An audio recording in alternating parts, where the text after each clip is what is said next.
I do want to start off, though, with this live look over at the Capitol in D.C. as we get to a developing story here. A government shutdown has been avoided, at least temporarily, after the Senate rushed through a final post-deadline vote of a bipartisan plan that would fund federal operations and disaster aid. The plan dropped President-elect Donald Trump's demands for a debt limit increase. House Speaker Mike Johnson had insisted that Congress would, quote, meet our obligations and not allow federal operations to shutter ahead of the Christmas holiday season. But the day's outcome did remain uncertain. The House approved Johnson's new bill overwhelmingly, 366 to 34, and the Senate worked into the night to pass it 85-11 just after that midnight deadline. At midnight, the White House said it has ceased shutdown preparations. So much to discuss, as always, about all of this. Do want to bring in Martin Kifer, a professor of political science at High Point University, also the director of the university's Survey Research Center. Thank you so much for taking the time to join us on this morning. And of course, the conversation could have been a lot different if that had not been approved. Yeah, that's true. Thanks for having me on. Of course. Well, first off, I want to go back to basics because a question that's been asked a lot over the past several days is, what exactly is a government shutdown? What would it have meant for the American people and for the government in general? Yeah, in the simplest explanation, that for the government to spend any money, it has to authorize or appropriate that money to be spent, right? So we have Social Security programs that will continue even if there's a government shutdown because of the way it's authorized in law. But, for federal workers, people who are doing what they call non-essential tasks, they may be furloughed and they may be told that they are not allowed to work if there's no more government funding for whatever their particular program is. How soon do Americans feel the impact of a federal government shutdown? And does the average American even feel the overall impact?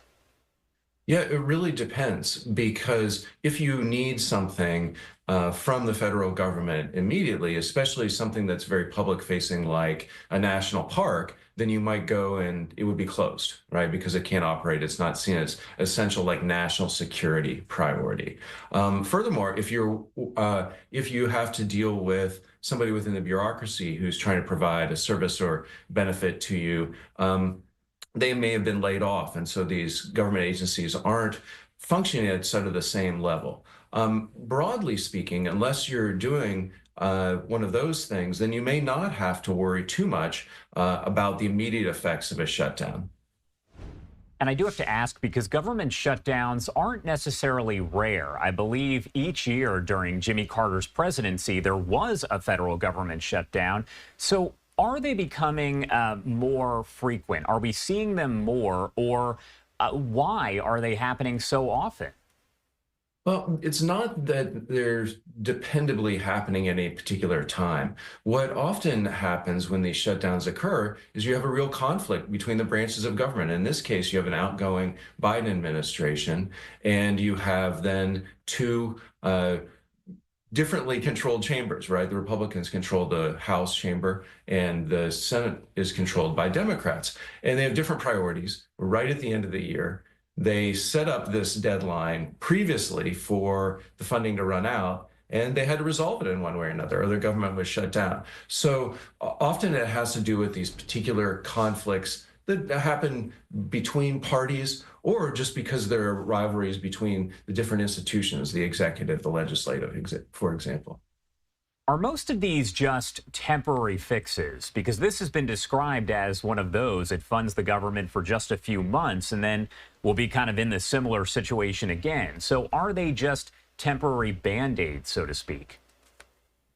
Yes, in a way, these are Band-Aids for what's happening within the particular funding scheme. They call them continuing resolutions. That's what they passed last night. And what that says is, okay, we're going to fund the government services and benefits at a flat level. These programs will be flatline until, in this case, March 14th, I think. And so the idea is that, you're not making any big or dramatic decisions about funding. You're saying, oh, it's going to stay pretty much the same way it did last year, and that can continue, for a while. But if you do want to change priorities, you want to cut programs or add programs, then that's something that you have to do, outside of the process of just this continuing resolution.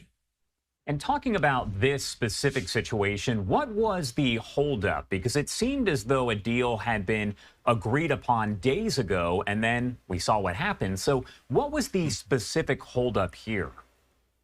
Well, there were several things that made it difficult. Again, you have this really close margin in the House of Representatives between the Democrats and the Republicans. You have an outgoing administration, the Biden administration, that's a Democratic administration, and then an incoming Trump administration that is eager, I think, to start pursuing its own priorities, right? And so we heard from the president-elect, some other folks like Elon Musk, about priorities that they wanted to make sure were in this bill. And this included raising the debt ceiling. That's a somewhat separate issue, but it does have to do with spending, right? That once you reach this ceiling, you're not allowed to spend or appropriate any more, money. And so the president-elect, I think, wanted this to be in the bill in order to make sure that other negotiations later might go more easily. I want to pop up a live view here of the White House over in D.C. I'm hoping you can provide some clarity here. Is there anything that the president can do to avoid a government shutdown?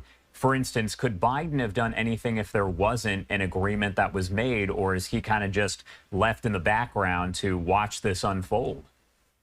In the simplest analysis, if the funding runs out, it runs out. And there are processes in place to furlough workers, cut back on certain kinds of services, like we said, the national parks, things like that.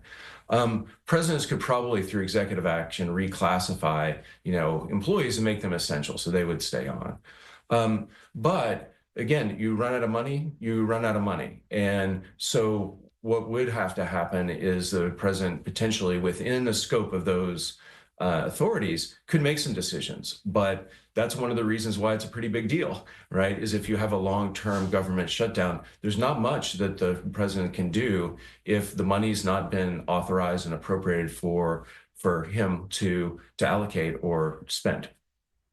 You have an outgoing president here. Biden is leaving office. You have Trump coming in. As I mentioned, Jimmy Carter had a federal government shutdown every year that he was in office. Does something like this taint the legacy of the president who was there at the time? Does it have no effect overall? Well, it depends on the other things that have happened, right? And I suppose it depends on the overall length and impact of the shutdown. We've had a couple, under President Clinton back in the mid-90s, and then under, President Trump, you had some longer shutdowns. And so the impacts could be felt more. But I'm not sure that with either of those presidents, that's what you'll think about in terms of their legacy. So it depends on the other things that are happening. It depends on the impact on the country. It depends on I guess, the overall legacy that a president has. I guess you could imagine a situation where you had a really bad shutdown, the president hadn't done anything, and that's how you thought about that person. But in this case, presidents have a lot of things that are more consequential, and the shutdowns have tended to be short enough that it hasn't really impacted the economy and government and the way that people live their lives enough. My last question for you here. What happens next? Where do we go from here? Because I imagine in just a few months, it's possible we are in this same situation again. Mm-hmm. Yeah, that's one of the things that's going to have to happen. Now, the control of the branches of government will be different. And that's one of the things, is that, we're going to have swearing in of President Trump in January. And then there'll be, about a couple months before some sort of final deal or, another continuing resolution has to be put in place. But the players will be different. The Senate will be in Republican control. The House will be in Republican control. And then you'll have Republican president. And so the incentives may be different in terms of how you cut or add programs about whether you do another continuing resolution to solve the problems later, or you actually have these appropriations bills ready so that you can, make choices and impact what it is that government's doing. Martin Kifer, thank you so much for taking the time to join us and talk a little bit more about this. As I mentioned, when we set up this interview, we didn't know which way it was going to be going. Anything else you want to add before I let you go? Well, I think that is the point, right? You said that things have changed very quickly over the last few hours. And that's one of the things that happens when the stakes are this high. The players are interested in doing what they're interested in doing, accomplishing their goals. In this case, they did come together in the end to keep continuation of the functions of the government. But it was a matter of contention. And I think that people were feeling out. It's like maybe what the relationships are going to be like in the next Congress and with the incoming administration. For sure. Martin, thank you so much for taking the time to join us here and break it all down. Again, I'm sure we'll be in touch as we do go through the next several months. Thank you again. Great. Thank you so much.